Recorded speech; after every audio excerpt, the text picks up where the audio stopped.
నమస్తే, welcome to gossips క్యారిష్. North లో strong, south లోనూ అంతో ఇంతో బలం ఉంది. దక్షిణాదిలో ఏపీలో మాత్రమే చెప్పుకోదగ్గ స్ట్రెంగ్త్ లేదు. ఒంటరిగా పోటీ చేస్తే ఒక్క సీట్ కూడా వచ్చే సీన్ లేదు. అందుకే కూటమిలో భాగంగా ఉంటూనే నవ్యాంధ్రలో కమల వికాసం కోసం ఎత్తులు వేస్తున్నారు కమలనాథులు. ఇప్పటికంటే ఇంకొంత బలంగా, మరింత స్ట్రాంగ్ గా నిలబడేందుకు సరికొత్త స్ట్రాటజీస్ ప్లే చేస్తోందట. ఏపీ సెంట్రిక్ గా బీజేపీ వేస్తున్న స్కెచ్ ఏంటి? అసలు కమలనాథుల యాక్షన్ ప్లాన్ ఏమై ఉంటుంది?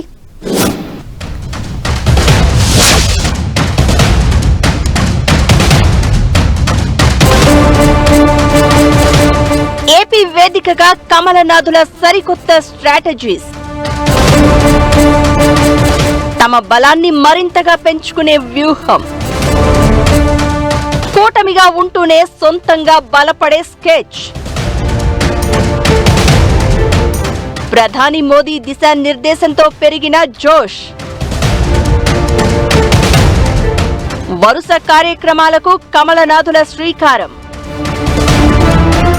కశ్మీర్ నుంచి కన్యాకుమారి వరకు దేశం మొత్తం బీజేపీ పాలిత రాష్ట్రాలుగా ఉండాలి అనేది కమలనాథుల కల. ఈ ఎజెండాతోనే 2014లో మోదీ పీఎం అయినప్పటి నుంచి, అయితే సొంతంగా లేకపోతే కూటమి పక్షాలతో కలిపి ఒక్కో రాష్ట్రంలో జెండా పాతుతూ వస్తోంది బీజేపీ. అయితే ఏపీకి వచ్చేసరికి బీజేపీ డిఫరెంట్ సినారియోను ఫేస్ చేస్తోంది. కూటమిలో భాగంగా ఉంది. కేంద్రంలో జనసేన, టీడీపీ మద్దతు కీలకమైంది.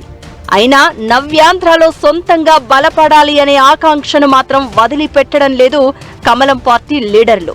దీపం ఉండగానే ఇల్లు చక్కబెట్టుకోవాలి అన్నట్లుగా అధికారం ఉండగానే పార్టీని బలోపేతం చేసుకునే ప్లాన్ లో ఉన్నారట.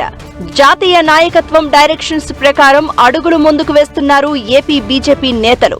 గత ఎన్నికల్లో ఏపీలో బీజేపీ 8 ఎమ్మెల్యేలను, 3 ఎంపీలను గెలుచుకుంది. ఇక ఒక ఎమ్మెల్సీ పదవితో పాటు కొన్ని నామినేటెడ్ పోస్టులు ఆ పార్టీకి కూటమి పొత్తులో దక్కాయి. అలాగే 2 రాజ్యసభ సీట్లు సొంతం చేసుకుంది. అయితే బీజేపీకి దక్కిన సీట్లు, నామినేటెడ్ పదవులు పొత్తు వల్లనే అన్నది కమలనాథులతో పాటు ప్రజలందరికీ తెలిసిన ఓపెన్ సీక్రెట్.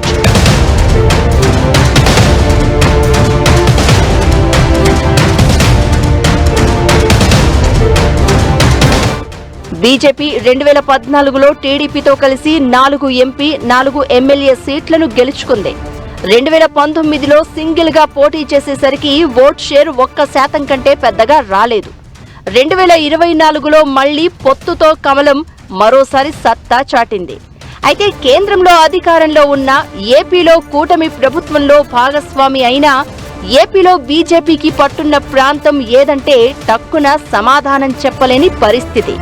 అర్బన్ ఏరియాల్లో బీజేపీ పట్ల జనం సానుభూతితో ఉండడం కామనే.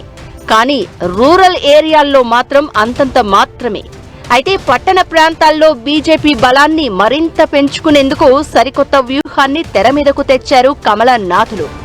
బీజేపీ సీనియర్ నేత, దివంగత మాజీ ప్రధాని అటల్ బిహారీ వాజ్పేయి శత జయంతి వేడుకలను పెద్ద ఎత్తున నిర్వహించి విద్యావంతులను, పట్టణ ప్రాంత వాసులను తమ వైపు తిప్పుకోవాలని చూస్తోందట. దీంతో వాజ్పేయి శత జయంతి పేరిట యాత్ర అనంతపురం నుంచి ప్రారంభమైంది.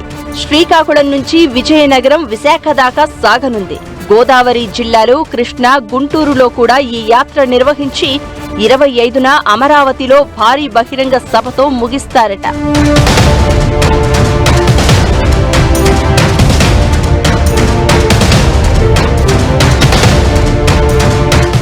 వాజ్పేయి పాలన పనిలో పనిగా మోదీ అడ్మినిస్ట్రేషన్ ను వివరిస్తూ జనం మద్దతు కూడగట్టే వ్యూహ రచన చేస్తోందట బీజేపీ.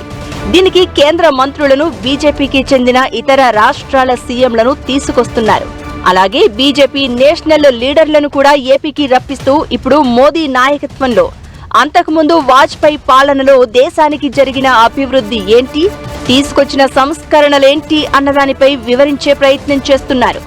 త్వరలో ఏపీలో జరగబోయే స్థానిక ఎన్నికలను దృష్టిలో పెట్టుకునే బీజేపీ తనదైన పావులు కదుపుతూ కార్యాచరణను రూపొందిస్తోందట. ఎక్కువ సీట్లను తాము తీసుకోవడం ద్వారా గ్రౌండ్ లెవెల్లో బలపడితే అది 2029 ఎన్నికలకు ప్లస్ పాయింట్ అవుతుందని లెక్కలు వేసుకుంటోంది.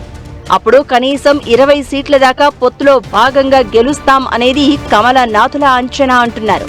దీనికి తోడు ఈ మధ్య ఏపీ బీజేపీ ఎంపీల మీట్లో ప్రధాని మోదీ చేసిన దిశానిర్దేశం కూడా పనిచేస్తుందని అంటున్నారు.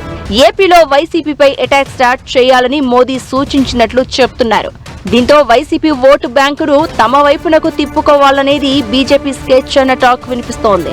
ఏపీలో బలపడేందుకు బీజేపీ వేస్తోన్న మాస్టర్ ప్లాన్స్ ఎంతవరకు వర్కౌట్ అవుతాయో చూడాలి మరి.